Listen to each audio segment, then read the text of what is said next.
Hello दोस्तों, तो आज के इस वीडियो में हम कुछ खास तरह के हिंदी वाक्यों को अंग्रेजी में ट्रांसलेट करना सीखने वाले हैं। जैसे कि सबसे पहला वाक्य है रोहन स्कूल जा रहा है।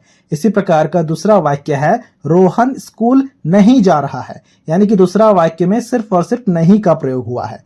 देख पा रहे हो। इसी प्रकार से तीसरा वाक्य में लिखा गया है क्या रोहन स्कूल जा रहा है, यानी कि इसी को प्रश्नवाचक वाक्य में बदल दिया गया है। तो इस तरह के हिंदी वाक्यों को कैसे हम अंग्रेजी में ट्रांसलेट करेंगे, वही हम आज के इस वीडियो में सीखने वाले हैं। तो ये वीडियो बहुत ही मजेदार वीडियो होने वाला दोस्तों, इसलिए इस वीडियो को एक लाइक जरूर कर देना। और कुछ इसी प्रकार के वीडियोस को देखने के लिए आप हमारे चैनल को भी सब्सक्राइब कर सकते हो। तो देखो, सबसे पहले हम पहले वाक्य से शुरुआत करते हैं। पहला वाक्य है क्या? पहला वाक्य में है रोहन स्कूल जा रहा है। तो सबसे पहले रोहन के लिए रोहन लिखेंगे, क्योंकि किसी एक व्यक्ति विशेष का नाम है, तो हमने यहां पर लिखा रोहन। ठीक है। फिर देखो, जा रहा है बोल रहा है, तो सबसे पहले ईज लगाना होगा। तो सबसे पहले हमने है के लिए ईज लगाया। अब देखो, जा रहा बोल रहा है ना, यानी कि जाना वर्ब है, और जाना का अंग्रेजी में मतलब होता है गो, तो हमने यहां पर गो लिखा। ठीक है। साथ साथ में देखो रहा लिखा गया, इसलिए यहां पर हमें आईएनजी भी लगाना होगा, तो हमने यहां पर आईएनजी भी लगाया। रोहन इज गोइंग हो गया, मतलब रोहन जा रहा है। कहां जा रहा है? ना स्कूल जा रहा है, तो इसलिए हमें यहां पर लिखना होगा टू स्कूल। तो हमने यहां पर लिखा to school. Rohan is going to school हो गया रोहन स्कूल जा रहा है का अंग्रेजी में अनुवाद। इसी प्रकार से देखो, दूसरे वाक्य में लिखा गया है रोहन स्कूल नहीं जा रहा है। तो हम क्या करेंगे ना, इस इज के बाद में नॉट का प्रयोग करेंगे, तो हमारा ट्रांसलेशन हो जाएगा। देखो किस प्रकार से, रोहन के लिए हमने यहां पर रोहन ही लिखा। ठीक है। तो हमने यहां पर लिखा रोहन।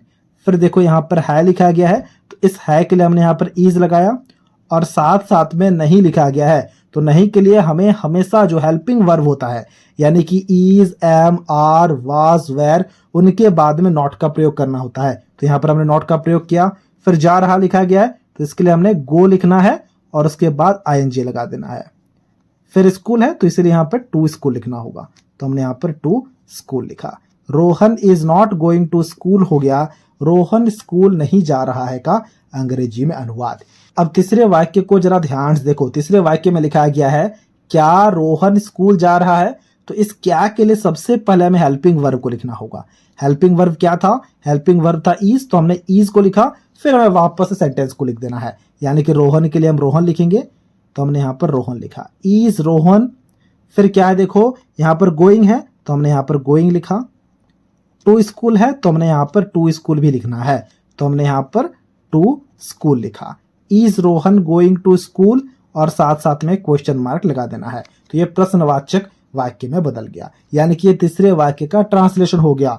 क्या रोहन स्कूल जा रहा है, अंग्रेजी में होगा is Rohan going to school. ठीक है। इसी प्रकार से देखो जरा ध्यान से चौथे वाक्य को।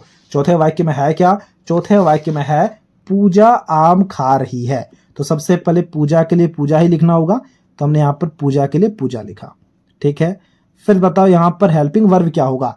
है लिखा गया है, पूजा के साथ में हेल्पिंग वर्ब हमेशा इजी लगेगा, तो हमने यहां पर इज लिखा। अब देखो वर्ब क्या है? खा रही, यानी कि खाना वर्ब है, और खाना का अंग्रेजी में मतलब होता है ईट, तो हमने यहां पर ईट लिखा। और साथ साथ में देखो रही लिखा गया है ना, तो इस रही के लिए हमें आईएनजी भी लगाना होगा, तो हमने यहां पर आईएनजी भी लगाया। पूजा इज ईटिंग, मतलब पूजा खा रही है। क्या खा रही है? ना आम खा रही है, और आम का अंग्रेजी में मतलब होता है मैंगो, तो हमने यहां पर मैंगो लिखा।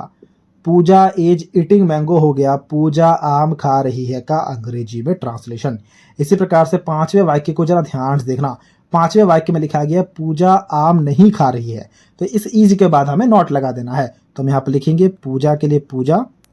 फिर ईज लिखा गया है, तो हमने ईज लिखना है, और ईज के बाद में फटाफट से नॉट लगा देना है। फिर खा रही लिखा गया, उसके लिए ईटिंग लिखना होगा, जैसे कि हमने चौथे वाक्य में लिखा ईटिंग। फिर आम के लिए यहाँ पर मैंगो लिखना होगा। काफी ज्यादा आसान है, तो हमने यहाँ पर फटाफट से मैंगो लिख दिया।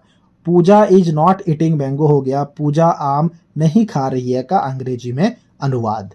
इसी प्रकार से छठा वाक्य यहाँ पर दिया गया है क्या पूजा आम खा रही है, यानी कि उसी वाक्य को प्रश्नवाचक वाक्य में बदला गया है। तो उसके लिए हम क्या करेंगे ना, इस क्या के लिए सबसे पहले हेल्पिंग वर्ब को लिखना है। हेल्पिंग वर्ब क्या है? हेल्पिंग वर्ब है इज, तो हमने यहाँ पर इज लिखा। फिर पूजा लिखा गया है, तो हमने यहाँ पर पूजा लिखना है, और जो भी हमारा सेंटेंस बना था उस सेंटेंस को लिख देना है। सेंटेंस बना था आम खा रही है, यानी कि ईटिंग मैंगो, तो हमें यहाँ पे लिख देना है eating mango. Is Pooja eating mango, ये हो गया क्या पूजा आम खा रही है का अंग्रेजी में अनुवाद। बात समझ पा रहे हो? बिल्कुल समझ पा रहे होगे। इसी प्रकार से 7वां वाक्य हमें दिया गया है, आकाश सो रहा है। अब इसके ट्रांसलेशन को अभी आपको खुद से करना है और हमसे कमेंट बॉक्स में शेयर करना है। अब देखो सो रहा लिखा गया है ना, सो रहा का अंग्रेजी में मतलब होता है स्लीपिंग, तो हमने यहाँ पे लिखा स्लीपिंग।